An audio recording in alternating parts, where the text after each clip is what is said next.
Bueno, buenas tardes, alumnos, ¿cómo están? Espero que esta cuarentena la estén pasando dentro de lo mejor que se puede. Acá inventamos todo el tiempo actividades como para pasarla bien, pero encerrados y siendo responsables. Bueno, en este pequeño video vamos a ver los temas más importantes. Voy a hacer un estilo de lo que hice para la bolilla 2, pero para la bolilla 3, para que vamos pudiendo avanzar. En esta bolilla fundamentalmente vamos a ver lo que es el aval, el vencimiento y el pago y lo que es el protesto, ¿sí? Institutos fundamentales de lo que es el derecho cambiario. Por un lado tenemos que el aval es una forma de garantizar, ¿sí?, una obligación. Por eso decimos que es un acto cambiario, unilateral, recepticio, ¿sí?, irrevocable. Yo solo requiero de la voluntad del avalista. Puedo avalar a cualquier persona, puedo avalar al librador, puedo avalar a un endosante, puedo avalar incluso a otro avalista, el aval del aval, puedo avalar a cualquiera de los responsables y puede ser avalista un tercero que no haya intervenido en lo que es la vida de la letra de cambio o el pagaré o el cheque, o incluso una persona que sea endosante y a su vez avalista de otra persona, ¿sí? No hay inconveniente. El aval dentro del decreto de ley lo vamos a encontrar regulado de los artículos 32 al 34, mientras que en la ley del cheque lo tenemos del 51 al 53, así es, con un régimen igual, ¿sí? Los invito a que lean tanto el artículo 32 a 34 y el artículo 51 a 53 de la ley de cheques. ¿Qué más tenemos para decir? Bueno, esto que les estoy señalando está en el artículo 32. Dentro de lo que es el aval, decimos que el aval tiene que ir en el anverso, la firma, ¿sí? La firma en el anverso. Y si no se aclara por quién se avala, decimos que se va a entender que se estaría avalando al librador. La obligación del aval es tan independiente, acá vemos el requisito de la independencia y la autonomía en su máxima expresión, porque el avalista, decimos que para poder avalar tiene que siempre haber un título cambiario preexistente, es decir, válido, tiene que haber nacido un título cambiario válido, es decir, que tenemos que tener letra de cambio, pagaré válido o cheque con los requisitos que prevén los artículos 1 y 2 que ya vimos, ¿sí? Pero a su vez el avalista puede avalar incluso una obligación, por ejemplo, que sea nula. Por ejemplo, supongamos se obliga un incapaz y viene un avalista y avala esta obligación del incapaz. Si bien la obligación del incapaz no es exigible porque no es válida, el avalista sí queda obligado, ¿sí? Y esto es lo que prevé el artículo 34. Dice, el avalista queda obligado en los mismos términos que aquel por quien hubiera otorgado el aval. Su obligación es válida aun cuando la obligación que ha garantizado sea nula por cualquier causa, siempre que no sea un vicio de forma. Y acá les vuelvo a decir, siempre tiene que haber un título preexistente. Si la letra de cambio no nació como tal o el pagaré no cumple sus requisitos esenciales, no nació un título cambiario válido y por lo tanto no podemos hablar de ninguna obligación nula válida. Directamente no hay título cambiario. ¿Puede una persona jurídica avalar? Sí, no hay problema, puede una persona jurídica avalar. También puede haber varios avalistas dentro de una misma obligación, artículo 59 del decreto ley. Decimos que la accesoriedad siempre va a acceder a otra obligación, al avalado, pero que tiene tal autonomía, les vuelvo a reiterar el aval, que puede incluso la obligación a la que está avalando ser inválida, pero el avalista queda obligado. Y el aval condicionado decimos que es nulo, y acá tenemos el aval condicionado, al igual que la aceptación condicionada, al igual que el libramiento condicionado, se tienen por nulos, ¿sí? Es decir, no se tendrá por válido el aval, no se tendrá por válido el libramiento, es decir, que no habrá nacido título de crédito, y la aceptación condicionada se tiene por no aceptada. Mientras que el único que es distinto es el endoso condicionado, que la condición se tiene por no escrita y el endoso es válido. No tenemos que confundir lo que es el aval con la fianza. Decimos que son distintos. La fianza es un contrato, por lo tanto requiero conformidad tanto del fiador y el garante. En cambio, acá en el aval dijimos que es irrevocable, unilateral, no recepticio. Con la simple voluntad del avalista ya surge la obligación del avalista. El avalista es autónomo, les vuelvo a reiterar, goza de autonomía, es decir, que puedo avalar a una obligación que no sea válida, mientras que en la fianza no. El avalado no puede oponer, el avalista, perdón, si alguien le viene a ejecutar a este avalista, él no puede oponer las defensas que le podría oponer a su avalado. Eso lo podrá hacer en un juicio ordinario posterior, en donde discuta o una relación causal. Mientras tanto, si le vienen a cobrar y él tuviera excepciones en contra de su avalado, no la puede oponer en la relación cambiaria, mientras que el fiador sí podría oponer defensas a los acreedores que podría oponer contra su fiador. ¿Y qué otra diferencia? Y en la fianza tenemos beneficio de exclusión y beneficio de interpelación, digamos que se puede renunciar o no. Primero hay que interpelarlo y hay que tratar de cobrarle al garantido para poder cobrarle al garante, salvo que se renuncie, mientras que en el aval no, puede ir directamente contra el avalista y no hay ningún otro inconveniente. Ya dijimos entonces también que tiene que ir en el anverso. Si no se aclara la firma, se entiende que avala al librador. El monto, ¿puedo avalar por menos? Sí, puedo avalar parcialmente, no hay problema. ¿Qué más tenemos? ¿Se puede avalar hasta cuándo? Tenemos que se puede avalar después del protesto por falta de pago, por falta de aceptación o por vencimiento del plazo. Entonces ya no se puede avalar, dice Cámara. Y la firma en el reverso, bueno, acá hay una discusión. Para Cámara, ¿qué pasará si firmara en el reverso el avalista? Para Cámara no se tiene por válido el aval.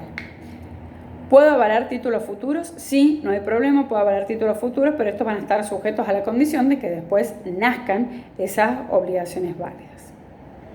En la ley de cheques, entonces los invito a leer en el decreto ley del artículo 32 al 34, en la ley de cheques del 51 al 53. Tengo acá el machete para no irme sobre las ramas. Después en esta póliza también vamos a ver todo lo atinente a lo que es el vencimiento, ¿sí? El vencimiento de la letra de cambio y pagaré. Un poco ya nos habíamos adelantado en lo que era la unidad, en la unidad 2, pero bueno, esto está regulado y acá los invito a leer. Del artículo 35 al 39, lean y van a ir viendo cómo se conjugan estos artículos. En primer lugar, tenemos que los vencimientos de la letra de cambio y de los pagaré son solo los previstos en el artículo 35. Todo otro tipo de vencimiento sería nulo.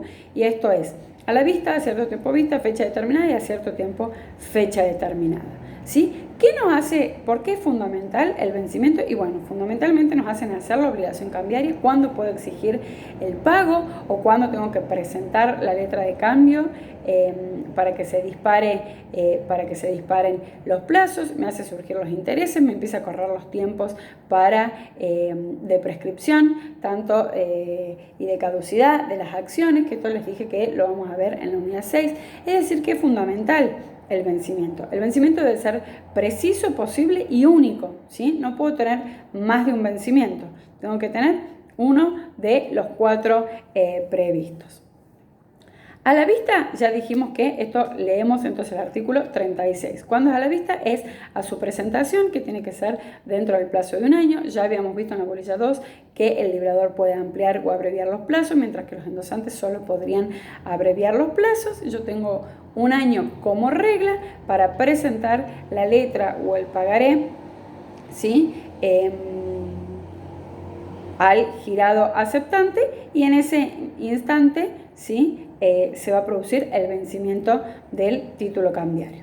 Luego tenemos que a cierto tiempo vista dijimos que este era uno de los casos, y esto lo vimos en la unidad 2, en donde indefectiblemente se tiene que presentar la letra al girado aceptante. ¿Para qué? Para que me haga correr el plazo. Es decir, si la acepta, desde ahí voy a computar el plazo de vencimiento. Supongamos que a 30 días cierto tiempo vista, desde los 30 días voy a computar el plazo. Luego tenemos que, si no me la acepto, voy a tener que levantar protesto por falta de aceptación. Desde el protesto por falta de aceptación voy a computar el plazo. Y si me la acepto pero no me indica la fecha, voy a tener que levantar protesto por falta de indicación de fecha. Y desde allí voy a computar el plazo. A fecha determinada no tengo problema porque está determinada la fecha, y a cierto tiempo fecha, por ejemplo, a un mes de la creación de este título, a 2 meses de Navidad, etc.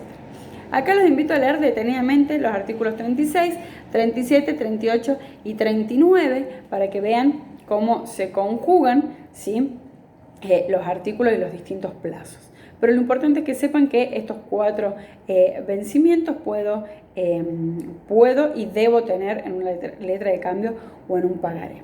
Luego tenemos el pago. Justamente acá, dentro de lo que es el pago, esto está previsto de los artículos 40 a 45, ¿sí?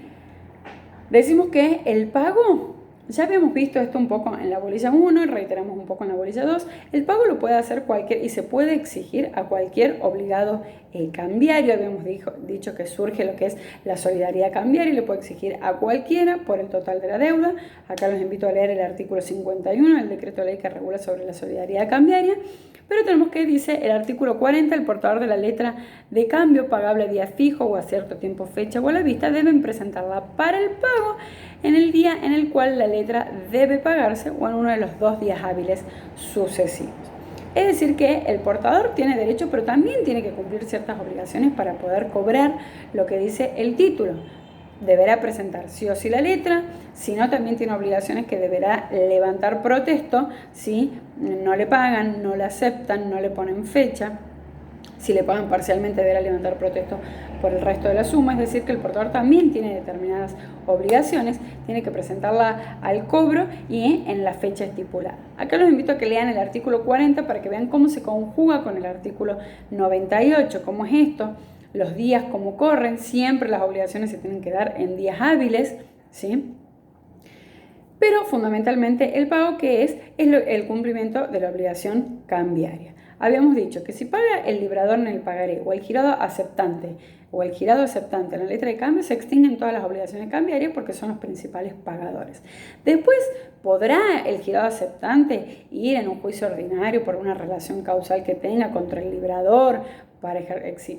Eso no nos interesa, pero a nivel cambiario decimos que el principal pagador es el girado aceptante y el librador en el pagaré. Si pagare un endosante, un avalista, el librador en la letra de cambio, estos sí van a extinguir la obligación para los que le siguen en la cadena, pero siempre van a estar obligados, van a cancelar las obligaciones sí frente a los posteriores.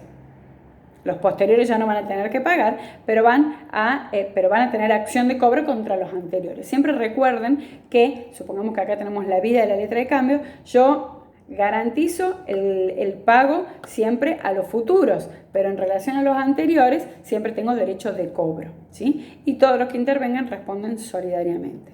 Con los que me la vienen endosando tengo derecho de cobro, pero contra los futuros tengo obligación de pago.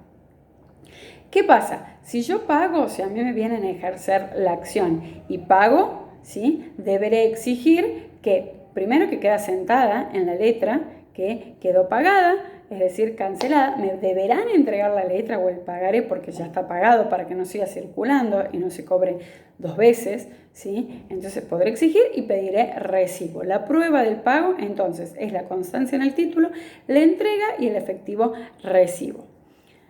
Acá el artículo 42 dice, el girado que paga la letra puede exigir. En realidad, la doctrina dice que no es que puede exigir. Si yo pago, debo exigir la entrega del título cambiario. El único que están autorizados a hacer pagos parciales es el girado y el librador en el pagaré. Nadie más puede hacer pagos parciales. Si se paga parcialmente, por el saldo que queda, el tomador o el portador deberá levantar el protesto respectivo, ¿sí? Por la diferencia. Yo, portador, que voy a exigir un cobro y me quieren pagar parcialmente, no tengo por qué recibirlo, salvo que sea el girado o el librador en el pagaré.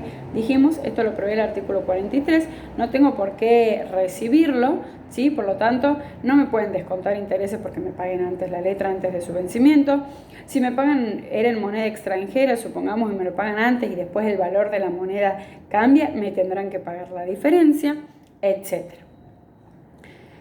El pago en moneda extranjera, esto es una cláusula muy interesante, artículo 44, decimos que si yo me obligo a la moneda que ponemos en una letra o en un pagaré es en moneda extranjera, decimos que si no estoy en mora, deberé pagar a la conversión de la moneda al momento de pago. Pero si yo deudor me encontraré en mora, será el acreedor el que podrá exigir que se cambie, digamos, la moneda o al momento del vencimiento de la letra o bien al momento del pago. Esto está o al día del pago. Esto los invito a que lean el artículo 44, es decir, que la regla es que aun cuando la letra tuviera una moneda extranjera, yo puedo convertirla en moneda de curso legal, es decir, en pesos argentinos, y pagarla como regla al valor que tenía al momento del vencimiento. ¿Sí? Convertirla cuando estaba el dólar en peso argentino y pagar en esa moneda. Pero se podría agregar, el librador podría poner una cláusula de pago efectivo en moneda extranjera, párrafo tercero del artículo 44, en donde en ese caso sí o sí, para desobligarme, tendría que pagar sí o sí en dólares. ¿Sí? Me obligo a que sí o sí voy a pagar en moneda extranjera. ¿Qué más tenemos acá? Ay, perdón. Acá mi recurso tecnológico. Bueno, ¿qué más tenemos? Bueno, el pago anticipado, ya lo vimos, artículo 43. Si pago anticipadamente, no descuento intereses. Si después cambia la moneda, tengo que pagar igualmente la diferencia. El lugar de pago como regla va a ser el domicilio del girado o el domicilio o de la persona que el girado haya indicado. ¿Sí? Artículo 41. Y puedo pagar por consignación, no hay problema. Si me quiero liberar de un pago de una letra que venció y yo estaba obligado a cambiar, puedo pagar, consignar judicialmente. Esto está previsto en el artículo 45. Y por último también vemos dentro de esta unidad como interesante lo que es el protesto que venimos nombrando. Si el protesto justamente es un acto jurídico por el cual yo, portador, voy a dejar constancia de que cumplí mis obligaciones como portador, ¿sí? Y es una forma de dejar constancia justamente a través de escribano, acta notarial, porque ya vamos a ver que están previstos dos tipos de protestos, pero en realidad el que se usa es el de acta notarial para dejar constancia que el día del vencimiento fui, me presenté o que me fui y me presenté para la aceptación, es decir, para que no se perjudiquen las acciones cambiarias. Entonces tenemos que el protesto, como les decía, constata una situación cambiaria insatisfecha. ¿Cuándo vamos a tener que levantar protesto? Vamos a tener que levantar protesto si presenté la letra para la aceptación y no la presentaron. En este caso, voy a tener que levantar protesto por falta de aceptación. Si yo levanto protesto por falta de aceptación, después no tengo que levantar protesto por falta de pago. Ya con el protesto por falta de aceptación me exime a que levante protesto por falta de pago. Pero que no levante protesto, y ojo acá, no supone que yo después tenga que presentar la letra para su pago. Supongamos, fui al girado aceptante, la presenté, levanté protesto no me la aceptó al girado, levanté el protesto por falta de aceptación. Habíamos dicho que yo con el protesto por falta de aceptación podía ejercer las acciones de regreso anticipadas en contra del librador, ¿sí? Salvo que el librador me haya puesto una cláusula no aceptable. Acá revisemos un poco lo que habíamos visto en la unidad 2, ¿sí? En ese caso tengo que esperar a su vencimiento. Sea como sea, o a su vencimiento o en forma anticipada, la letra o el pagaré se lo tengo que presentar al librador o al endosante para que me paguen. ¿Sí? Para que me paguen. Sí o sí. Entonces tenemos protesto por falta de aceptación, que me exime de presentar después de levantar protesto por falta de pago. Tenemos protesto por falta de indicación de la fecha en la aceptación. Cuando era a cierto tiempo vista, si no levanto protesto no tengo cómo computar el plazo. Protesto por falta de pago o bien por pago parcial, por el resto de la suma, por pago parcial. Les vuelvo a repetir que pretendo constatar a través del protesto que el portador cumplió y que hay otra parte que incumplió, ya sea o el girado aceptante o a quien le presenté la letra para el pago, el endosante, el avalista, el librador, quien haya sido. Las modalidades, tenemos que esto está previsto, la negativa de la aceptación, artículo 48. Ahí también el primero, segundo, tercero, cuarto, el quinto párrafo les previsto de que el protesto por falta de aceptación dispensa de la presentación para el pago y del protesto por falta de pago. Ojo, el protesto por falta de aceptación dispensa, pero después tenemos que... el artículo 50. Entonces, les hago la aclaración acá. Que si yo levanto protesto por falta de aceptación, me dispensa de la presentación para el pago porque ya podría ejercer las acciones anticipadas de regreso y del protesto por falta de pago. Cuando sí o sí, cuando sí o sí tengo que presentarla necesariamente para el pago es cuando tengo una cláusula sin retorno. Ahí retomamos ese tema. Las modalidades que tenemos de protesto están previstas en el artículo 63, si no me equivoco, ¿sí? Por acta que labrará en un escribano público por notificación postal. Sepan que la única que utilizamos es la del inciso A, Los requisitos que deben contener están previstos en el artículo 66, ¿sí? Lean artículos 65 y 66 del protesto por acta notarial, que es la que se utiliza. Y lo que les decía es que tenemos otra de las cláusulas que tenemos, es que la pueden incorporar tanto el librador, el endosante o el avalista, es la cláusula sin retorno o sin gastos, que es que me libera de realizar el protesto. Esta es una cláusula muy interesante, yo no voy a tener por qué levantar el protesto. La mayoría de los formularios preimpresos vienen con cláusula sin retorno, como que no tengo que levantar el protesto, que no sea un requisito. El protesto, sepan cuando vemos las acciones cambiarias, que si no lo levanto me perjudica las acciones, ¿sí? Pierdo acciones cambiarias, ya veremos cuáles, ya que es muy importante. Pero el artículo 50 dice, el librador, el endosante o el avalista pueden, por medio de la cláusula retorno sin gastos o sin protesto, o cualquier otro equivalente, dispensar al portador de formalizar el protesto por falta de aceptación o de pago para ejercitar la acción regresiva. Si lo pusiere el librador, se dispensa en todos los casos. ¿Sí? Dice, cuando la cláusula integre el texto impreso de la letra, será suficiente la firma del librador. Cuando le inserte manuscrito por otro medio, se requerirá que la cláusula sea firmada. La letra de cambio es título ejecutivo hábil sin necesidad de protesto, y acá es donde a mí se me hizo la confusión. Esto de que yo no tenga que levantar el protesto y de que esté dispensado, no supone que no lo tengan que presentar el título para el pago, ¿sí? Y acá sí es válido lo que les había dicho antes. En cambio, si realicé protesto por falta de aceptación, la propia ley me dice en el artículo 48 que me dispensa de la presentación para el pago y para el protesto por falta de pago.